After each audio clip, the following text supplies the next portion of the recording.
Hello dear friends, I am Sahil Roy and welcome back to AU commerce scholar. आज हम cover करेंगे UPSC EPFO recruitment 2020 का exam pattern. आज के इस वीडियो लेक्चर में आप जानेंगे कि यूपीएससी का जो एग्जाम होने वाला है एनफोर्समेंट एंड अकाउंट्स ऑफिसर की पोस्ट का, जिसका एग्जाम डेट 4 अक्टूबर 2020 है, उसका एग्जामिनेशन पैटर्न क्या है। आइए जानते हैं एग्जामिनेशन पैटर्न। सबसे पहली बात जो कही जा रही है वो ये है कि UPSC is going to conduct EPFO 2020 for the recruitment of 421 vacancies under the post enforcement officer, accounts officer, employees provident fund organisation, ministry of labour and employment. Ministry of labour and employment द्वारा employees provident fund organisation में enforcement officer और accounts officer का recruitment होने जा रहा है in the year 2020 और number of vacancies is 421। अब वैकेंसीज को सेग्रीगेट किया गया है। सबसे पहले बोला गया है कि 421 में से शेड्यूल कास्ट के 62 वैकेंसीज हैं, शेड्यूल ट्राइब 33, ओबीसी 116, ईडब्ल्यूएस 42 और unreserved 168। These posts are permanent and comes under level 8 in the pay matrix as per 7th CPC. General central service group B non ministerial. आगे कह रहे हैं कि the officers recruited are liable to be posted anywhere in India, क्योंकि central government की job है, UPSC की job है, तो जो ऑफिसर्स यहाँ पे रिक्रूट होंगे वो पूरे इंडिया में कहीं पे भी जॉब के लिए लाइबल हो जाएंगे। आगे कहा जा रहा है candidates under the age of 30 years with a bachelors degree in any subject are eligible for these post. कोई भी कैंडिडेट जिसकी एज 30 ईयर्स से कम है और उसके पास अगर बैचलर डिग्री है तो वो एलिजिबल है इस पोस्ट के लिए।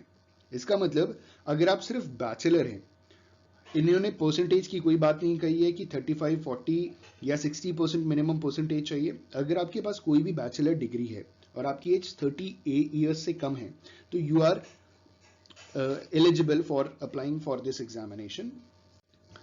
अगर हम बात करें ईपीएफओ के सिलेबस की तो इसमें क्या पूछा जा रहा है। इन्होंने कहा है कि there will be 2 stages of selection, that is written test, recruitment test होगा, और interview.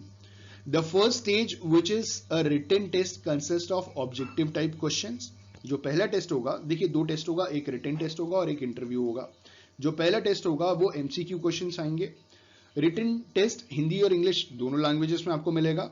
UPSC EPFO syllabus broadly क्या टॉपिक्स कवर करता है वो हमारे सामने है, जिसमें सबसे पहला आपको टॉपिक कवर करना है जनरल इंग्लिश, दूसरा इंडियन फ्रीडम स्ट्रगल, तीसरा current events and development issues, चौथा इंडियन पॉलिटी एंड इकोनॉमी, अगला है general accounting principles, industrial relations and labour laws, general science and knowledge of computer applications, general mental ability and quantitative aptitude, ये कुछ maths का portion है, और last में social security in India. तो ये सारे के सारे टॉपिक्स आपको प्रिपेयर करने हैं, जिसमें से ये जो टॉपिक है जनरल अकाउंटिंग प्रिंसिपल्स, इसके ऊपर मैंने एक अलग से सिलेबस भी अपलोड किया है और इसके जो भी टॉपिक्स में कवर होने वाले चीजें हैं उन सबका सेपरेट वीडियो भी अपलोड कर दिया है, लिंक आपको डिस्क्रिप्शन में मिल जाएगा। साथ ही साथ 1000 क्वेश्चंस का एमसीक्यू भी अपलोड किया है, जो ईपीएफओ एग्जाम के साथ साथ बहुत सारे अलग अलग एग्जाम्स में भी आपके लिए बेनिफिशियल है। मेरे हिसाब से एक बार अगर आप उन सारे क्वेश्चंस को गो थ्रू हो जाएंगे तो आपकी अकाउंट्स की तैयारी बहुत अच्छी हो जाएगी। आगे बढ़ते हैं। आगे कहा जा रहा है कि यूपीएससी ईपीएफओ 2020 एग्जाम पैटर्न जो होगा वो किस हिसाब से होगा, इन्फोर्समेंट ऑफिसर और अकाउंट्स ऑफिसर पोस्ट के लिए। यहाँ पे इन्होंने बोला है, सबसे जो पहली लाइन में बताया गया है वो ये है कि एनफोर्समेंट ऑफिसर या accounts officer will consist an offline exam and an interview. देखिए ये जो एग्जाम है ना एनफोर्समेंट ऑफिसर और अकाउंट्स ऑफिसर का, इसमें एक ऑफलाइन एग्जाम होगा और साथ ही साथ एक इंटरव्यू होगा। सेकेंड बात जो इन्होंने कही है वो ये है कि on 4 October 2020 a pen and paper based recruitment test होगा। To shortlist the candidates for interview round will be conducted by the UPSC across different exam centers in the country। ठीक है।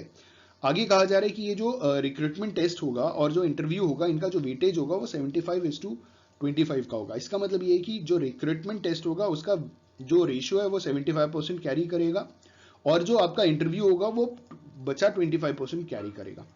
ठीक है।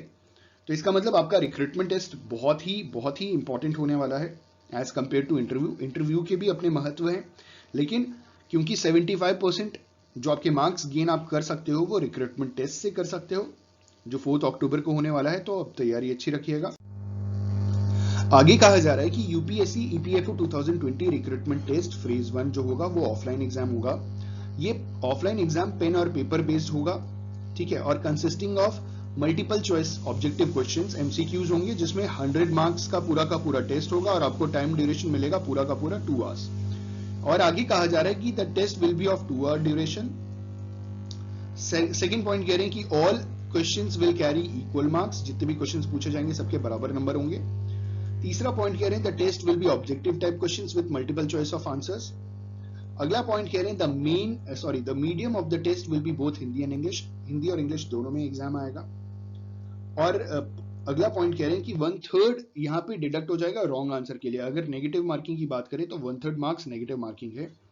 और लास्ट पॉइंट कह रहे हैं कि जो पीडब्ल्यूडी कैंडिडेट्स हैं उनको 20 मिनट्स का कॉम्पनसेटरी टाइम मिलेगा और साथ ही साथ फैसिलिटी ऑफ स्क्राइब भी है उनके लिए। फैसिलिटी ऑफ स्क्राइब का मतलब कि पीडब्ल्यूडी कैंडिडेट्स अपने साथ किसी को साथ में ला सकते हैं और अपने बगल में बैठा करके उनसे एग्जाम की कॉपी भरवा सकते हैं, मतलब टेस्ट दिलवा सकते हैं। ये फैसिलिटी पीडब्ल्यूडी कैंडिडेट्स के लिए है।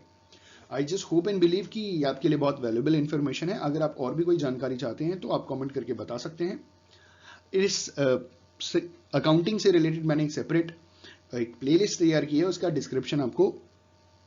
लिंक डिस्क्रिप्शन में मिल जाएगा। I just hope and believe कि वीडियो बेनिफिशियल रहा होगा। अगर वीडियो पसंद आए तो लाइक शेयर कमेंट करना ना भूलें। Thank you so much, have a good day.